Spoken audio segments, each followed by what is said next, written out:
broader sector of family and domestic violence? Is it partly state-based and partly federally? Not a huge amount of resource has gone into that section where women have come out the other side and need that support with their mental health. Understanding of the disability sector and aging are two different conversations. How do you see, first of all, where are these two sectors in their own journey of reform? There's a lot of reforms going on in the aged care sector at the moment. We've got the new Aged Care Act. As we talked about technology, what kind of innovation is coming through within the aging and disability space? Innovation's different to everybody. Innovation can be supporting someone that's not been able to get down the stairs to get out of the door. How do you define professionalism beyond behaviors at workplace? And I think that's part of professionalism, being respectful, being accountable, being able to communicate effectively. Has AI impacted TADWA in some way or form? I think we have to be very careful about how we use AI, but I think it's just important to remember that it is a tool.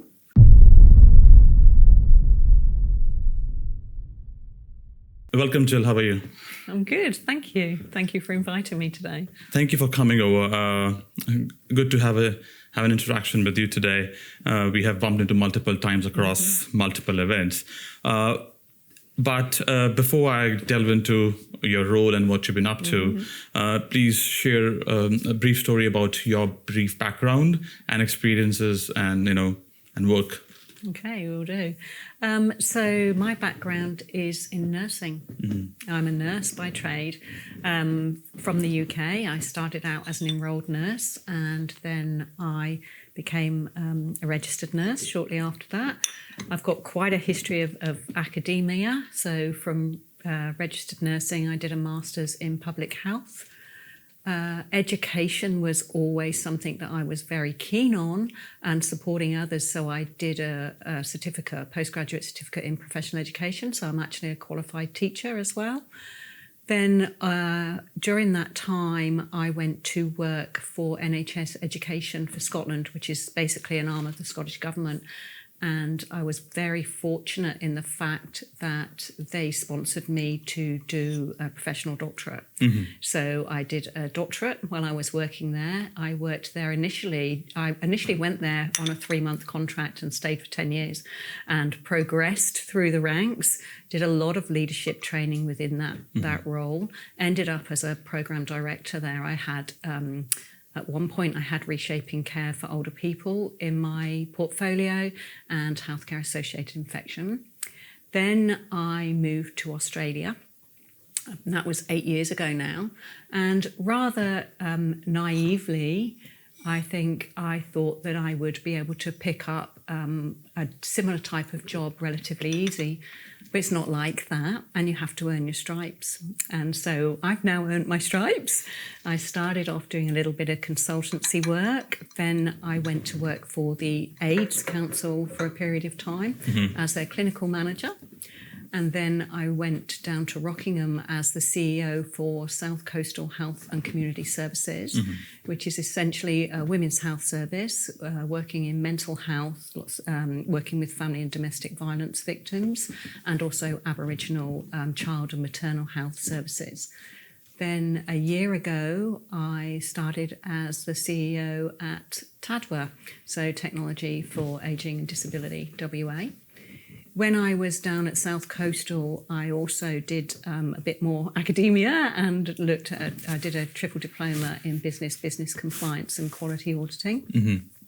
It sounds like I've got quite an academic career, but that has been totally mixed in with experience and working full-time throughout my life and bringing up my family and being a person. So it's all in that mix. Wow. Could you... In your early experience with the Southwest, working with in the women's sector and family and domestic violence and mental health, can you tell us a bit more of an overlap of the intersectionality of mental health and family and domestic violence? Oh, absolutely. Totally, hand in hand. It's not just the mental health of the victims, it's the mental health of everybody involved in that whole scenario and supporting. We weren't a crisis centre, and it was really about supporting women that had gone through that experience, that had had affected their mental health, and it was a counselling and group therapy service. And in terms of broader sector of family and domestic violence, is it partly state-based and partly federally? Yes, absolutely. I think that a lot of money has been ploughed into FGV through the state. A lot of money has gone into preventative treatments. A lot of money's gone into crisis care. Not a huge amount of resource has gone into that section where women have come out the other side and need that support with their mental health. And I think that's lacking. If you talk about, what are the bigger reasons people end up needing some form of crisis care or, intermediate care from an FTB point of view, what's the broad demographic like? Predominantly women, predominantly, and women, I would say, it's women of all ages. FTV affects everyone. I mean, from the young to the old. We see it all the time, and it's so sad that we still have that in our society today. The move to TADWA I was ready to make that move.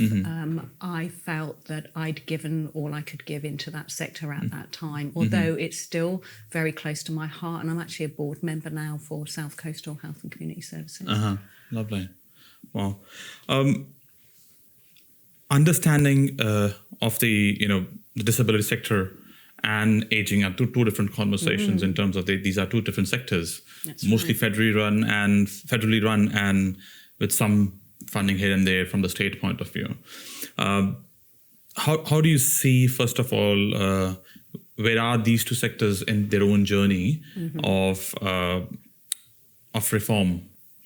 I think they're still both in a bit of a state of flux, to be honest. There's a lot of reforms going on in the aged care sector at the moment. We've got the new Aged Care Act, we've got the Strengthening Aged Care Standards, and we need to be ready for that. One of the things that is very uppermost in my mind at the moment is the cessation of the Commonwealth Home Support Programme in 2027, which means that block funding for organisations will cease and we'll move to a much more individualised model. And we need to be prepared for that, and our staff need to be in the right place for them to respond to new models of care. And in terms of a similar question from a point of view, there are more recent reforms within the NDIS or the disability space. So how are you preparing your organisation in terms of that reforms or those reforms? I think it's about workforce, and it's about workforce capability and capacity, and supporting our staff to have the education that they need to be around the table when they need to be around the table, to take advice from our experts in-house, and to be part of those conversations. From a point of view of because as an organisation you talk technology across these two sectors who are different and same in some ways and forms. How do you define that technology, and how the solution of technologies has supported people on both sides? Okay, so TADWA is very diverse, and we operate different business units. So, for example, we'll have our occupational therapy and consultancy service. Now, they work across the aged care and the NDIS space. So we have occupational therapists that will go out and do the assessments. We have design consultants as well for NDIS. We also have a home modifications business unit. So that's your ramps, rails, bathroom modifications. The majority of that work is in the aged care space, with a small amount of that in the NDIS space. Then we have our recreation and mobility business unit, and the majority of that work sits in the NDIS space. So in that unit, we have we work to connect communities and get people active. So we have our bikes and trikes. We'll take them out to have a go days and, try and support people with disability to get out as and when they want to and they can. And that's a joy for me, Dev. When I see young a young person, a child who comes in and gets a customised bike or trike and goes out being able to participate in a way that they've not been able to before in that recreation space, it's an absolute joy for me to see that happen. We also, within that business unit, we also do car and vehicle mobility solutions. So it'll be like hand controls or wheelchair hoists, etc., to modify vehicles. Then the next one we've got is our technology and computer services.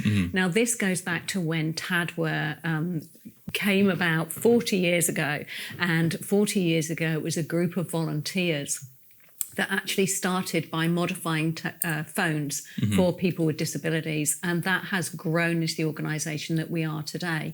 We still have volunteers that work predominantly within the technology and computer service business unit. So we take in donations of computers, we refurbish, we recycle, we reuse, we give donations to other charities for computers, or we will sell on at a very reduced price, and we will offer a support service, a help desk, where our technicians will support people to use those computers and that technology. Alongside that, we have our falls, pendants and watches, etc. Wow. I would love to know more, if you can elaborate more on the story of genesis of Tadware, as in, and they were the family members who started this program? Yeah, or so was it... the volunteers that started, and we still have some founding members that are life members today. I don't know whether you're aware, but next week is actually volunteering week. So we will be putting something on for our volunteers. Quite a small cohort now, although I'm looking to expand that. And I'm also looking to diversify the volunteering input that we have at Tadware, because I see huge potential there. But I've only been there a year and I have to take one step at a time. And there's been lots to do before I can actually get to building my volunteer strategy as I'd like to see it in the future. But the legacy is that a group of like-minded people came together from community and saw a need to support people with technology. And it all started like that. And that was 40 years ago. So we've been running for 40 years. It was 40 years last November. We had an anniversary event where we had ministers, etc., come along and had a good afternoon. Lovely. Well, and how do we draw parallels between these two sectors? What do you think are the similarities in terms of the use of technology, use of products, and how they can be useful? A same product can work for somebody with a disability and elderly Australian. I think it's about outcomes, Dev. I think that it's about working with people to see what's right for them, not doing to, but doing with, and supporting their needs. And we've got that whole home modification business unit there that can do that, and our technology and our bikes and trikes, So it's about making it an individualised care and doing those assessments with our OTs to see what's important to people and what their outcomes are, not what our outputs are. And from a point of view of running an organization of this size in a fairly crowded market of people who are providing some form of technology solutions, or they are getting into technology, how do you see, as a not-for-profit or for-profit, for-purpose organization, leading the conversation in the space? I think it's about collaboration and partnership. I think that the more you can collaborate with other people and work with other people in partnership, the further you'll go, and the better for the outcome for the people that we're working with. For me, it all goes back to our values and purpose as well, and being very strong around our values and purpose. Values are not something that you just stick up on the wall. They're what you live. And our values at Tadware, we spell them out as STAR. So it's about being sustainable. And we're looking at long-term social impact. So a sustainable workforce. Sustainability is far-reaching. It doesn't just mean your environmental and social governance. It's about that whole social impact and sustainable workforce for the future. Transformational. We look to transform the lives of the people that we're working with from their perspectives and what their needs are. Accountable. We need to be transparent and communicate well and take account of our own actions and learn from our actions. And of course, respect. We need to respect diversity and inclusion every step of the way. Well, and as you know, 40 years is a good long time to be in existence and survive and be sustainable for that long period. But organizations have to reinvent themselves and look into the future and see what they would want to do. Have you gone through another program of looking into the future and planning what TADWA would be in the coming years? Absolutely. We have just last month, launched our strategic plan for 2025-2028. And I'd just like to tell you how we came up with that strategic plan, because I think it's really important to give you a sense of the culture of the organisation and what we're trying to achieve. So we have 100 staff within the organisation. This strategic plan is not mine. It's not the board's. That's not the 100's, not including our volunteer or our boards. It's not mine. It's not the board's. It's all of ours. We all own the strategic plan. So what we did was we got an external facilitator to run sessions for the staff without me and without the board and without the executive leaders being present. I was really pleased that we had over 75% of staff attend those sessions, and they got to tell it as it was. They did SWOT analysis, so what they thought the strengths were, what they thought the weaknesses were, the opportunities and the threats to the organisation, and to look at where they would like to grow, and also to look at what our core values are, and that's where we came out with STAR. Then all this information came to a board strategy away day, and we worked on a very similar themes and did the SWOT analysis. And then by the end of September, I was left with what I like to describe as a pot of stew. So it was all this rich information. But how was I going to make that into a strategy and make it work for everybody in the organisation?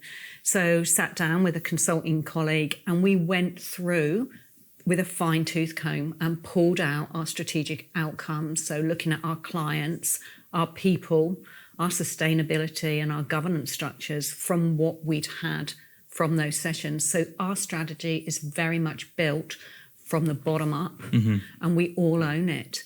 Part of that, we did do a bit of a restructure around the leadership team. So there was a restructure that took part on the back of that and those initial conversations. We've got a good executive leadership structure in place now. All of those business units have now done their own operational plans to look at the areas that they want to grow in, and those operational plans directly align to our strategy, and it's owned by the organisation. Wow. And when you go back to implement the plan now, because people have already I nearly said that's the hard bit, but that's the exciting bit, isn't it? Yes, and that's where a bit of people who were involved, they have already bought into the plan, and this is what their own plan is. How do you see the culture of your organization evolving, and either in support or sitting on the fence and thinking about it? I don't know what it is, but how do you see the change in culture plays an important role or critical role in delivery of this plan? I can't deliver the plan on my own. The team will be delivering the plan, and they need to own it, and that's the culture. They need to be engaged, and they need to take ownership, and they are. I've seen a huge shift in the culture of the organisation. I'm very authentic in my leadership style, and I don't profess to be an expert. It's certainly not in technology or in ageing or in disability. I'm not the expert, but I'm there. But I've been a leader for many years, and I'm there to support my experts. Give me the information and to support them. So very much about letting them have a voice. We have regular all staff briefings every month, and I have a very diverse team, from occupational therapists to carpenters to admin workers to car mechanic. So it's a very diverse team. So we get a lot of opinions, and I feel that it's just not just listening to people, but hearing what people are saying and working with them. And it's them that's bringing that culture along with them because they're being listened to and they're engaging.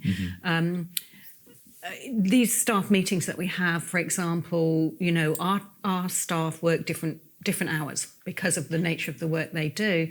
So the next one that we're having in May, we're having it at 7 o'clock in the morning so that the tradesmen can attend before they go out on the road. So it's about doing things like that make a big difference so that you're letting people have a voice.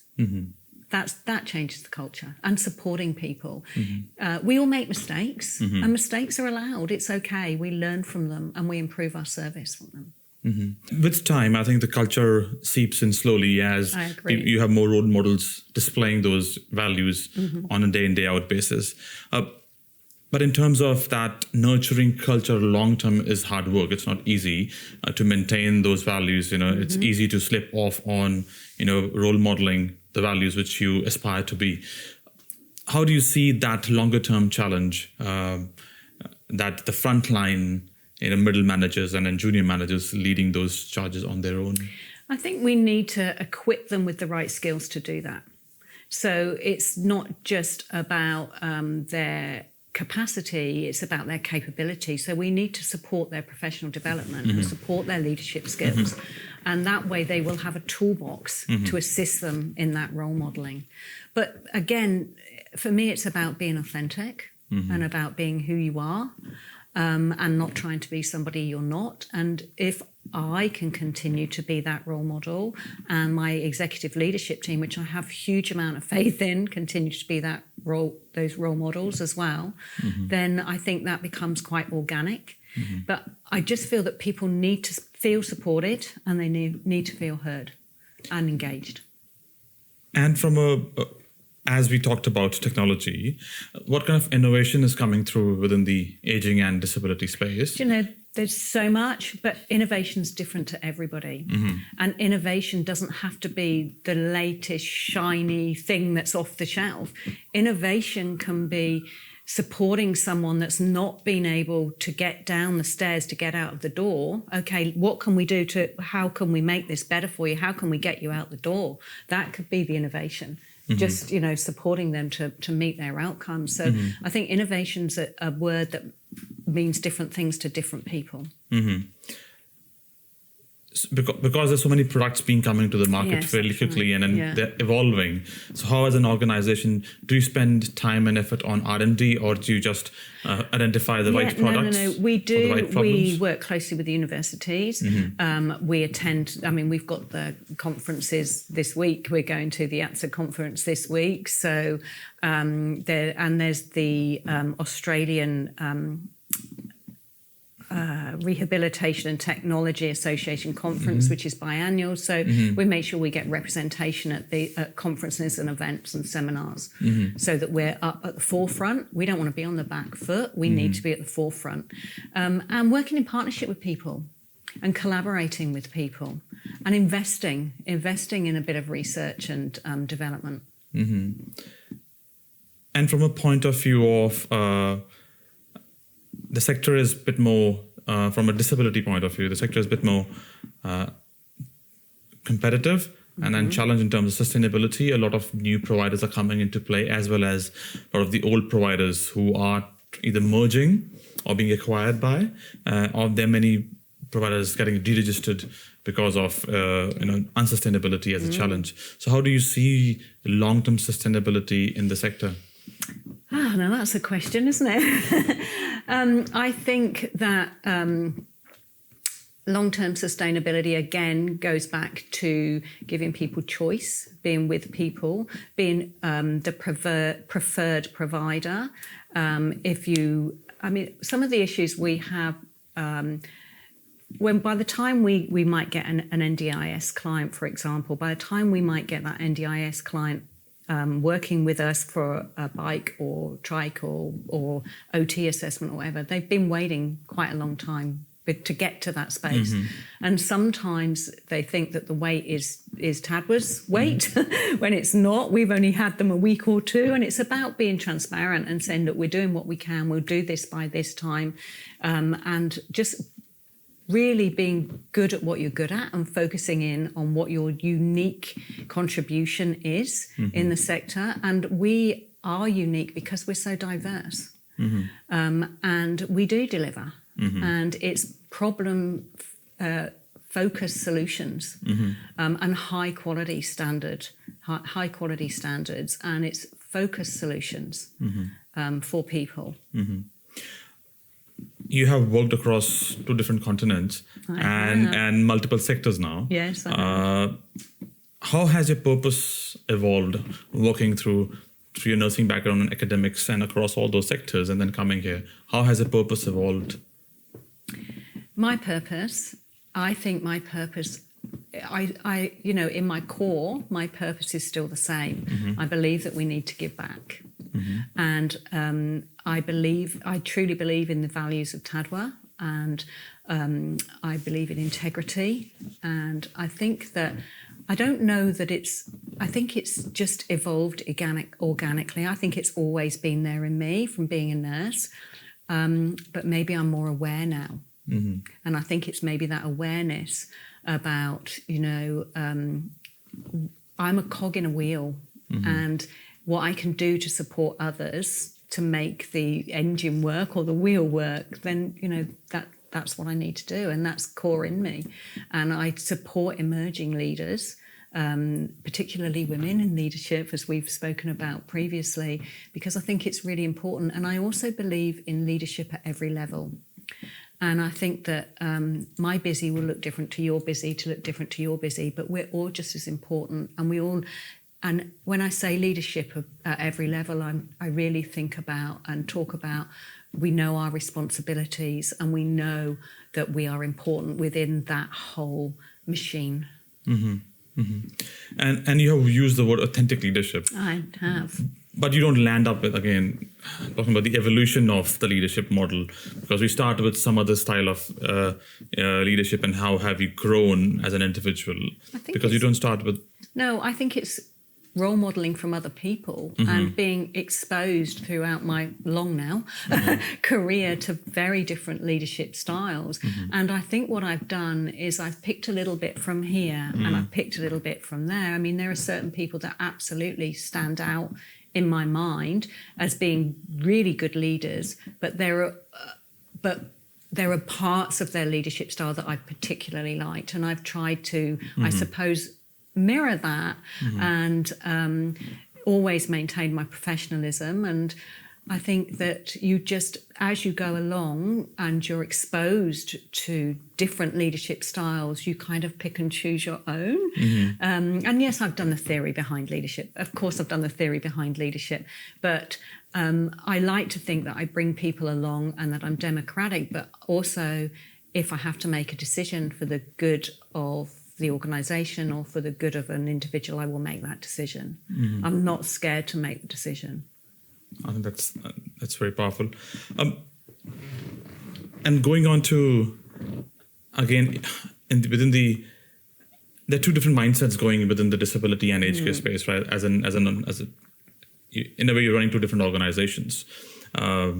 So because there's a lot of regulatory and compliance work to be managed, and there's a lot of few other things to be managed. So how do you simplify things which are complex in nature individually and bring them together? I think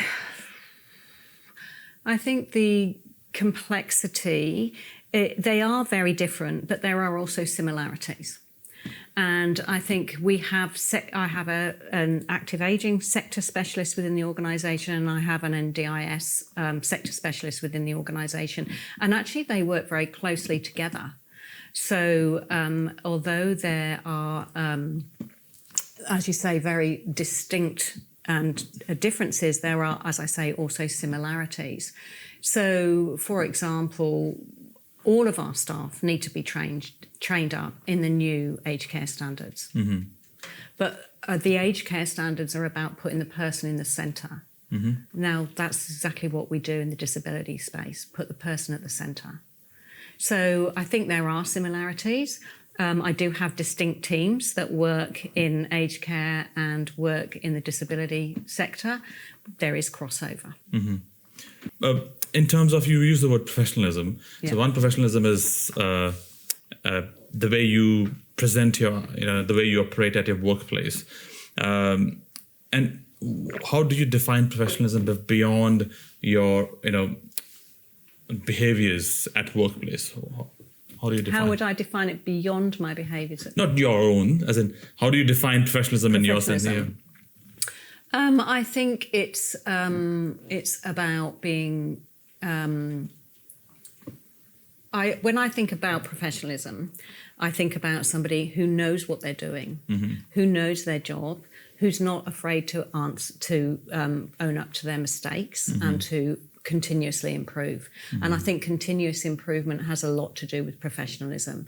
And also, I say about being authentic and being me, but I don't necessarily bring a lot of my outside stuff into my work environment. So although I am me and I like to know about my team, I go around I spend 45 minutes first thing on a Monday morning going around chatting to everybody. That's what I do at 8 o'clock in the morning. Go around and chat to everybody that's in the office. How was your weekend? What's going on with you?